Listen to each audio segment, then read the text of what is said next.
Doctor അതുപോലെ നമ്മളുടെ ഡൽഹിയിൽ ജന്തർ മന്ദിറിൽ CJP നേതൃത്വത്തിൽ വിദ്യാർത്ഥികളുടെ പ്രക്ഷോഭം ഉണ്ടായിരുന്നു. അപ്പോൾ അതിനുശേഷം മന്ത്രി രാജിവെച്ചു. അങ്ങനെ അത് ഒരു രമ്യമായ രീതിയിൽ തന്നെ തീരുകയും ചെയ്തു. പക്ഷേ അതിനിടയ്ക്ക് നമ്മുടെ RSS സൈദ്ധാന്തികൻ എന്ന് പറയുന്ന TG മോഹൻദാസ് പുള്ളി ഒരു പ്രസ്താവന ഇറക്കിയിരുന്നു. ഞാനായിരുന്നെങ്കിൽ അവിടെ ആ ഏരിയയിൽ കർഫ്യൂ പ്രഖ്യാപിച്ചാനെ, അല്ലെങ്കിൽ മൈക്കിൽ കൂടി വാണിംഗ് കൊടുത്തിട്ട് പിന്നെയും പിരിഞ്ഞു പോയില്ലെങ്കിൽ വെടിവെച്ച് ആൾക്കാരെ വീഴ്ത്തിയാനെന്ന് പറയുന്നു. ചിലപ്പോൾ ശവങ്ങൾ വീഴും, അത് പരിക്കേറ്റവരുണ്ടാവും, അതെല്ലാം ആംബുലൻസിലാക്കി മാറ്റും. അങ്ങനെ വളരെ വളരെ നിസ്സാരമായിട്ടാണ് പുള്ളി ആ സമരത്തെ കണ്ട് പറയുന്നത്. അത് വലിയൊരു കലാപം നടക്കുന്ന പോലെയാണ് ആ സമരത്തെ പുള്ളി വിശേഷിപ്പിച്ചത്. അത് കൂടാണ്ട് മോശമായ പരാമർശം നടത്തിയിരുന്നു. സ്ത്രീകളുടെ കാര്യം പറഞ്ഞുകൊണ്ട് അവിടെ ബലാത്സംഗമോ അല്ലെങ്കിൽ കൂട്ടബലാത്സംഗം ഉണ്ടാവും. അപ്പോൾ ഈ ബലാത്സംഗം ചെയ്യാൻ ഇഷ്ടപ്പെടുന്ന സ്ത്രീകളാണ് അങ്ങോട്ട് പോകുന്നതെന്നും പുള്ളി പറഞ്ഞിരുന്നു. അവർ ആ പുള്ളിയുടെ കാഴ്ചപ്പാടിനെ കുറിച്ച്, ആ മോശം പ്രസ്താവനയെ കുറിച്ചൊന്ന് പറയാമോ? അല്ല, അദ്ദേഹത്തെ പോലുള്ള ആളുകളെന്നൊക്കെ പറയുന്ന ഒരു ജനാധിപത്യ സംവിധാനത്തിൻ്റെ നിലനിൽക്കേണ്ട ആൾക്കാരൊന്നുമല്ല. സമൂഹത്തിനൊന്നും പറ്റി യോജിച്ചൊരു ആളൊന്നുമല്ല അദ്ദേഹം എന്ന് പറയുന്നത്. അപ്പം അദ്ദേഹം ഇത് പറയുകയെന്ന് പറയുന്നത് അദ്ദേഹത്തിൻ്റെ മാത്രം അല്ലെങ്കിൽ ഒറ്റപ്പെട്ടൊരു വാക്കായിട്ട് നമുക്ക് കാണാനും പറ്റില്ല. കാരണം അദ്ദേഹത്തെ പോലുള്ള ആളുകളെയൊക്കെ നിലനിർത്തിക്കൊണ്ടു പോകുന്ന സമാന മനസ്കരായിട്ടുള്ള ഒത്തിരി ആളുകൾ ഇന്ത്യയിൽ നിലനിൽക്കുന്നുണ്ട്. അതിൻ്റെയൊക്കെ ബലത്തിലാണ് അദ്ദേഹം ഇങ്ങനെ പറഞ്ഞുകൊണ്ട് അദ്ദേഹം കാലാകാലങ്ങളോളം അല്ലെങ്കിൽ പല സമയത്തും ഇത്തരം പൊതുസമൂഹത്തിന് ഒരിക്കലും ഉൾക്കൊള്ളാൻ പറ്റാത്ത പല കാര്യങ്ങളും പറഞ്ഞിട്ടുണ്ട്. എന്നിട്ട് പോലും അദ്ദേഹത്തിന് ഈ പൊതുജനം അദ്ദേഹം നിലനിൽക്കാൻ പറ്റുന്നുണ്ടെങ്കിൽ അദ്ദേഹത്തെയൊക്കെ നിലനിർത്താൻ ശ്രമിക്കുന്ന വലിയൊരു സമൂഹം ഈ നമ്മുടെ ഇടയിലൊക്കെ തന്നെ നിലനിൽക്കുന്നുണ്ട്. അപ്പോൾ അതൊരു ഒറ്റപ്പെട്ട ശബ്ദമല്ലെന്നാണ് പറയുന്നത്. അപ്പോൾ സമരം ചെയ്യുക എന്ന് പറയുന്നത് ഒരു ജനാധിപത്യ സംവിധാനത്തിൻ്റെ ഭാഗമായിട്ട് തന്നെയാണ്. അതൊരു ഭരണഘടന അംഗീകരിക്കുന്നുണ്ട്. കാരണം അത് നിലനിൽക്കേണ്ട ചില കാര്യങ്ങൾക്ക് വേണ്ടിയുള്ള കാര്യങ്ങളാണ് ഒരു സമരം എന്ന് പറയുന്നത്. സമരത്തിൽ എന്ത് നടന്നു അല്ലെങ്കിൽ സമരത്തിൻ്റെ ലക്ഷ്യങ്ങൾ എന്താകട്ടെ, ഏതൊരു സമരം എന്ന് പറയുന്നത് നിലനിൽക്കുന്ന സാഹചര്യങ്ങൾ ഒരു സമൂഹത്തെ സംബന്ധിച്ച് ഉൾക്കൊള്ളാൻ പറ്റാത്തതാണെന്ന് തോന്നുമ്പോഴാണ് ഒരു സമരം ഉണ്ടാകുന്നത്. അപ്പോൾ സമരങ്ങൾ ചെയ്യുന്ന ആൾക്കാരെല്ലാം വെടിവെച്ചുവല്ല എന്ന് പറയുന്ന രീതി എന്ന് പറയുന്നത് ഒരു ജനാധിപത്യ സംവിധാനത്തിൽ അതൊരിക്കലും പ്രാവർത്തികമാകുന്നതല്ല. അതൊരു കാടത്തമാണ്. ആ കാടത്തം എന്നൊക്കെ പറയുന്നത് അതൊരു പറഞ്ഞില്ലേ, ഈ ഒരു ജനാധിപത്യം ഉണ്ടാകുന്നതിന് മുമ്പ് രാജഭരണത്തിന് പോലും സംഭവിക്കാത്ത കാര്യങ്ങളാണ്. ചില വംശങ്ങൾക്കെല്ലാം അപ്രമാദിത്വം ഉണ്ടാകുന്ന കാലഘട്ടത്തിൽ അവരെ നിർത്തിക്കൊണ്ട് പോകുന്നൊരു കാഴ്ചപ്പാടോട് ജീവിക്കുന്നതുകൊണ്ടാണ് അദ്ദേഹം ഇതെല്ലാം പറയുന്നത്.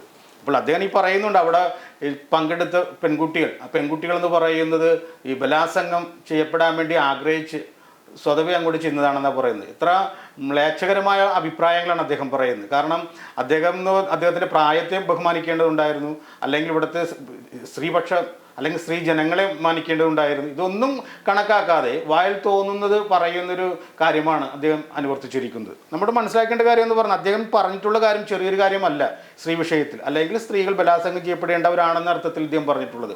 ഞാനൊരു ഉദാഹരണം പറയുകയാണെങ്കിൽ, ഒരു കാലഘട്ടത്തിൽ ഏറെ കൊട്ടിഘോഷിക്കപ്പെട്ടതാണ് അറബ് വസന്തം എന്ന് പറയുന്നത്. ആ അറബ് വസന്തത്തിൻ്റെ അവസാന നാളുകളിൽ 2014 ജൂണിൽ ഈ ഈജിപ്തിലെ തഹരീർ സ്ക്വയറിൽ നടക്കുന്ന അവിടുത്തെ പ്രസിഡൻറ്റിൻ്റെ സ്ഥാനാരോഹണത്തിൽ ബന്ധപ്പെട്ട് വരുന്ന അവിടുത്തെ ചടങ്ങ്, അപ്പോൾ ഒത്തിരി ആൾക്കാർ അവിടെ പങ്കെടുത്തു. അബ്ദുൽ ഫത്താഹ് എന്ന് പറയുന്ന പ്രസിഡന്റ് ആ തെരഞ്ഞെടുപ്പിനോട് സ്ഥാനാരോഹണത്തിൽ ബന്ധപ്പെട്ട് ഒത്തിരി ജനങ്ങൾ അവിടെ പങ്കെടുത്തു.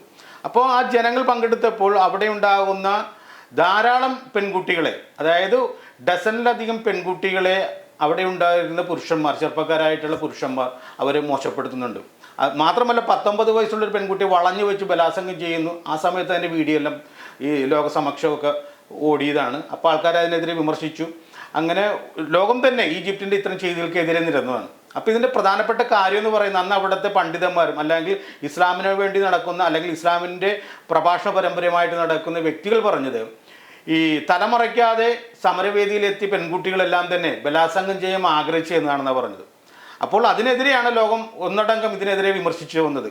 പിന്നീട് നമ്മൾ മനസ്സിലാക്കുന്നത് ഇതൊരു ഈജിപ്തിനെ സംബന്ധിച്ച് ഒരു പ്രവണത തന്നെയായിരുന്നു. കാരണം ഈ പ്രവണത രൂപപ്പെട്ടതെന്ന് പറയുന്നത് അവിടുത്തെ ഇസ്ലാമിക പണ്ഡിതന്മാരുടെ അഭിപ്രായത്തെ കണക്കാക്കിക്കൊണ്ടായിരുന്നു. അവർ പറയുന്നത് സ്ത്രീകളിങ്ങനെ വന്നാൽ അവർ വ്യഭിചരിച്ചു ഈ ബലാത്സംഗം ചെയ്തോളൂ എന്ന് പറയുന്ന ഒരു ലൈസൻസാണ് മതത്തോട് ബന്ധപ്പെട്ട് വരുന്ന ഒരു മതരാഷ്ട്രത്തിൻ്റെ പ്രധാന വക്താക്കൾ പറഞ്ഞത്. അതിന് സമാനമാണ് ഇദ്ദേഹം പറഞ്ഞത്. ഒരു ജനാധിപത്യ സംവിധാനത്തിൽ നിന്നുകൊണ്ടാണ് ആ ജനാധിപത്യ സംവിധാനത്തിൻ്റെ ഭാഗമായിട്ട് നിൽക്കുന്ന അവിടുത്തെ പെൺകുട്ടികൾ അല്ലെങ്കിൽ അവിടുത്തെ പെൺമക്കളെ ബലാത്സംഗം ചെയ്താനുള്ള ഒരു ആഹ്വാനമാണ് അദ്ദേഹം പറഞ്ഞു കൊടുക്കുന്നത്. അപ്പോൾ ഇത് ഒരു ജനാധിപത്യ വ്യവസ്ഥയെ മാത്രമല്ല, സാമൂഹ്യപരമായിട്ടുണ്ടാകുന്ന അദ്ദേഹത്തിന് ഉത്തരവാദിത്തങ്ങളുണ്ട്.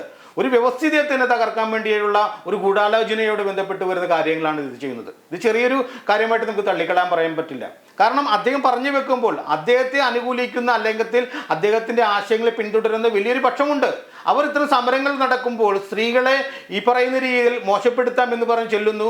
അപ്പോൾ അങ്ങനെ മോശപ്പെടുത്തുമ്പോൾ ഇത്തരം ആളുകൾ അവർ ജയിലിൽ പോയാലും സംരക്ഷിക്കാൻ പുറത്തുണ്ടാകും. അപ്പോൾ നമ്മുടെ വ്യവസ്ഥിതിയെ വെച്ച് ഈ പറയുന്ന കാര്യങ്ങൾ എന്ന് പറയുന്നത് നിലനിൽക്കുന്ന സാമൂഹ്യ ക്രമത്തെ തകർക്കാവുക, അതുപോലെ തന്നെ സ്ത്രീകൾ എന്ന് പറയുന്ന എല്ലാ കാലത്തും 4 കെട്ടിൻ്റെ അകത്ത് അല്ലെങ്കിൽ 4 ചുവരിൻ്റെ അകത്തിരിക്കേണ്ടത് ആണെന്നുള്ള ഒരു എന്താ പറയുക പുരുഷ കേന്ദ്രീകൃത മനോവൈകൃതമുണ്ട്. അതിനോട് ബന്ധപ്പെട്ട് വരുന്ന അഭിപ്രായങ്ങളാണിത്.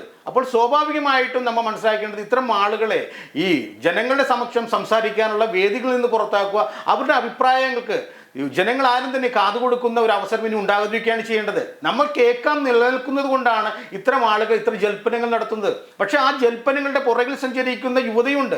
ആ ജനവിഭാഗം ഇതിനോടനുബന്ധിച്ച് സ്ത്രീകളെ ബലാത്സംഗം ചെയ്യാൻ ഇറങ്ങിപ്പുറപ്പെട്ടാൽ ഇവിടുത്തെ സാമൂഹിക്രമം അല്ലെങ്കിൽ ഇവിടുത്തെ വ്യവസ്ഥിതി തന്നെ തകരും. അപ്പോൾ ഇതിൻ്റെ പുറകിലുണ്ടാകുന്ന വരാൻ പോകുന്ന ഭവിഷ്യത്ത് എന്ന് പറഞ്ഞ് ചെറുതല്ല. സ്വാഭാവികമായിട്ടും നമ്മൾ മനസ്സിലാക്കേണ്ടത് ഇത്തരം ആളുകളുടെ ചെയ്തികളെ നമ്മൾ കടിഞ്ഞാണിടേണ്ടതുണ്ട്. അതിനിവിടുത്തെ നിയമപരമായിട്ട് കാര്യങ്ങൾ എടുക്കേണ്ടതുണ്ട്. ആ നിയമം കൃത്യമായ രീതിയിൽ പ്രവർത്തിച്ചുകൊണ്ട് ഇത്തരം ആളുകളുടെ ഇത്തരം ചെയ്തികൾ അല്ലെങ്കിൽ ഇത്തരം വാഗ്ദാനങ്ങൾ ഇതൊരു വലിയൊരു വാഗ്ദാനമായിട്ട് തന്നെ നമ്മൾ കണക്കാക്കണം. കാരണം അവരുടെ ആവശ്യങ്ങൾക്ക് വേണ്ടി, അതായത് ജനാധിപത്യ സംവിധാനത്തിന്റെ ഭാഗമായിട്ട് എതിർപ്പ് പ്രകടിപ്പിക്കാനുള്ള സ്ത്രീയോ പുരുഷ എന്നുള്ള വ്യത്യാസമില്ലാതെയുള്ള അവകാശമുണ്ട്. ആ അവകാശത്തിന്റെ ഭാഗമായിട്ട് സഞ്ചരിക്കുന്ന അല്ലെങ്കിൽ ഇറങ്ങി പുറപ്പെടുന്ന സ്ത്രീപക്ഷത്തോട് ബന്ധപ്പെട്ട് വരുന്ന ആ വിഭാഗത്തെ ബലാത്സംഗം ചെയ്യണമെന്ന് പറയുമ്പോൾ അവരെ ഒതുക്കുക എന്ന് പറയുന്ന ഒരു കാഴ്ചപ്പാട് തന്നെയാണ് അദ്ദേഹം പറഞ്ഞു വെക്കുന്നത്.